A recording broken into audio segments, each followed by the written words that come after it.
kita pernah menemukan sebuah berita tentang dugaan santet, di mana beberapa korbannya dipercaya menyimpan benda-benda asing seperti paku, silet, atau benda lain yang terdapat di dalam tubuh. Kabarnya Menteri Kelautan dan Perikanan Susi Pujiastuti juga pernah diteror oleh oknum yang mengaku ingin menyantetnya lantaran kebijakan pelarangan perdagangan kepiting telur. Padahal kebijakan tersebut dilandasi ingin menyejahterakan masyarakat nelayan. Meskipun yang menerima teror tersebut, ia tak begitu menghiraukan dan lebih ingin berkonsentrasi melindungi kelestarian laut. Santet ataupun sihir bukanlah fenomena yang asing di Indonesia dan masih menjadi pro kontra di masyarakat itu sendiri. Meski masih diselimuti misteri, beberapa masyarakat Indonesia ada yang meyakini serangan ilmu hitam seperti santet. Santet merupakan upaya seseorang untuk mencelakai orang lain dari jarak jauh dengan menggunakan ilmu hitam. Santet dilakukan menggunakan berbagai macam media, antara lain rambut, foto, boneka, dupa, rupa-rupa kembang, paku, dan lain-lain. Konon katanya, seseorang yang terkena santet akan berakibat cacat atau meninggal dunia. Santet sering dilakukan orang yang mempunyai dendam karena sakit hati kepada orang lain. Santet dikenal juga dengan nama teluh, sementara bangsa Arab menyebutnya dengan nama Ainun Sakhiroh, yang bisa diartikan sesuatu yang bergerak cepat dan menyilaukan mata. Sedangkan kepercayaan tentang ilmu sihir atau serangan santet di Afrika yang lebih dikenal dengan nama voodoo. Voodoo diketahui juga sejenis dengan ilmu santet. Serangan voodoo biasanya dilakukan dengan boneka yang menjadi medium seseorang mencelakai orang yang dituju.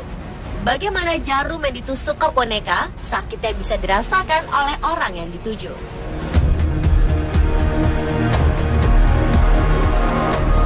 Lalu pernahkah Anda mendengar salah satu mitos bahwa tidur di lantai yang langsung menyentuh bumi atau bisa juga menggunakan alas tidur yang tipis adalah salah satu cara untuk menangkal santet?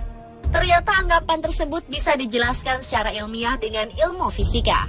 Beberapa ilmu hitam seperti santet ternyata diidentifikasi sebagai energi bermuatan negatif, sama dengan bumi juga ternyata bermuatan negatif. Dalam fisika Coulomb yang dikemukakan oleh Charles Augustin Coulomb, bahwa besar gaya tarik-menarik atau tolak-menolak antara dua benda yang bermuatan listrik sebanding dengan muatan masing-masing benda dan berbanding terbalik dengan kuadrat jarak antara kedua benda itu. Dari penjelasan tersebut diperoleh kesimpulan bahwa muatan sejenis akan saling tolak-menolak, sedangkan muatan berbeda jenis akan saling tarik-menarik.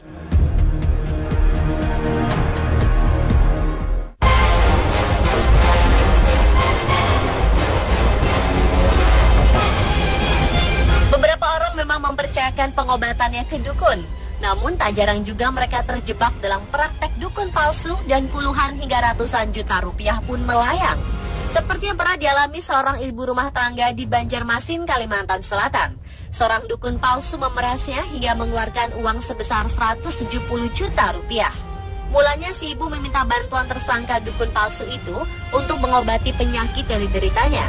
Namun si dukun palsu itu menduga penyakit yang diderita pasiennya karena disantet orang, dan untuk menyembuhkannya, si dukun palsu itu meminta si ibu untuk menyerahkan 170 juta rupiah sebagai persyaratan pengobatannya dan disetujui. Namun tak lama si ibu merasa tertipu dan melaporkan perbuatan dukun palsu ke kepolisian setempat. Dan akibatnya dukun palsu itu ditangkap jajaran polisi resor kota Banjarmasin atas kasus penipuan. Itulah salah satu contoh kasus dari maraknya praktek dukun palsu yang terjadi di masyarakat. Tidak semua ahli supranatural ternyata bisa menyembuhkan santet. Beberapa orang yang mengaku ahli supranatural juga menggunakan trik. Salah satunya dengan menggunakan media telur. Sebagai media perantara, telur ayam kerap digunakan dalam trik modus yang digunakan untuk menyembuhkan korban santet, di mana dengan menggunakan mantra-mantra, telur ayam tersebut akan diusapkan di bagian yang sakit. Setelah selesai proses ritualnya, si dukun lalu menyediakan baskom dan memecah telur tersebut di hadapan korbannya, dan pasti sang korban akan terkejut mengetahui bahwa dari telur tersebut keluar paku, jarum, silet, dan darah segar dengan dalih penyakit atau dugaan santet yang diderita korbannya dipindahkan melalui telur. Namun itu hanyalah sebuah trik. Dan bagaimana paku, jarum, atau silet itu bisa ada di dalam sebuah telur ayam utuh? Ternyata telur ayam yang digunakan dalam modus praktik penyembuhan tersebut sudah disiapkan terlebih dahulu dengan cara telur direndam ke dalam cuka selama 1 jam.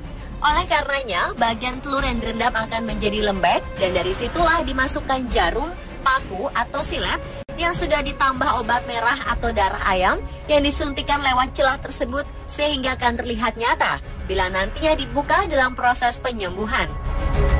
Sang korban biasanya terlebih dahulu disuruh membawa telur ayam sendiri dan sang dukun palsu akan menyembunyikan telur yang sudah disiapkan di dalam lengan bajunya yang panjang dan dengan sebuah trik kecepatan tangan, telur yang dibawa dari sang korban akan terganti dengan telur yang sudah disembunyikan oleh sang dukun palsu.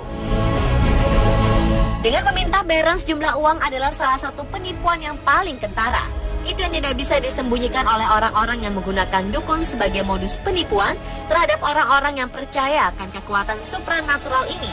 Oleh karena itu diperlukan kehati-hatian dan kewaspadaan terhadap kasus seperti ini. Dan dengan percaya kepada Tuhan Yang Maha Esa, serta meningkatkan keimanan dan ibadah, semoga kita senantiasa sehat dan terhindar dari perbuatan-perbuatan musyrik.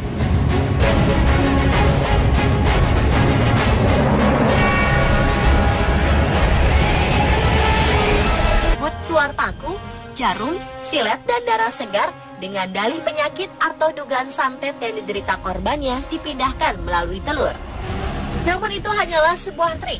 Dan bagaimana paku, jarum, atau silet itu bisa ada di dalam sebuah telur ayam utuh? Ternyata telur ayam yang digunakan dalam modus praktik penyembuhan tersebut sudah disiapkan terlebih dahulu dengan cara telur direndam ke dalam cuka selama 1 jam.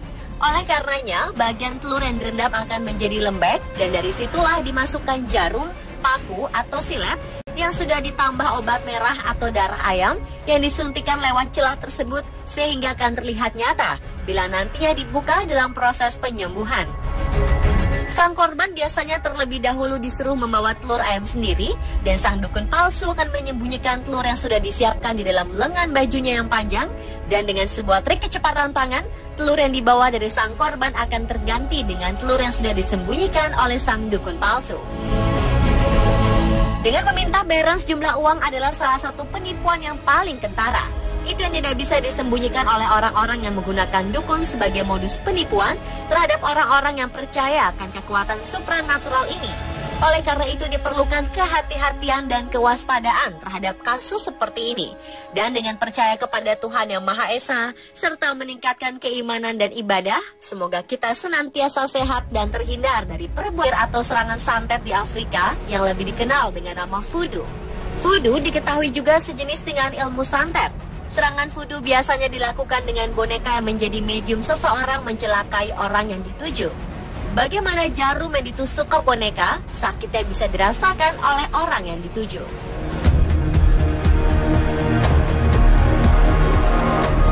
Lalu pernahkah Anda mendengar salah satu mitos bahwa tidur di lantai yang langsung menyentuh bumi atau bisa juga menggunakan alas tidur yang tipis adalah salah satu cara untuk menangkal santet? Ternyata anggapan tersebut bisa dijelaskan secara ilmiah dengan ilmu fisika. Beberapa ilmu hitam seperti santet ternyata diidentifikasi sebagai energi bermuatan negatif sama dengan bumi juga ternyata bermuatan negatif. Dalam fisika Coulomb yang dikemukakan oleh Charles Augustin Coulomb bahwa besar gaya tarik-menarik atau tolak-menolak antara dua benda yang bermuatan listrik sebanding dengan muatan masing-masing benda dan berbanding terbalik dengan kuadrat jarak antara kedua benda itu. Dari penjelasan tersebut diperoleh kesimpulan bahwa muatan sejenis akan saling tolak-menolak, sedangkan muatan berbeda jenis akan saling tarik-menarik.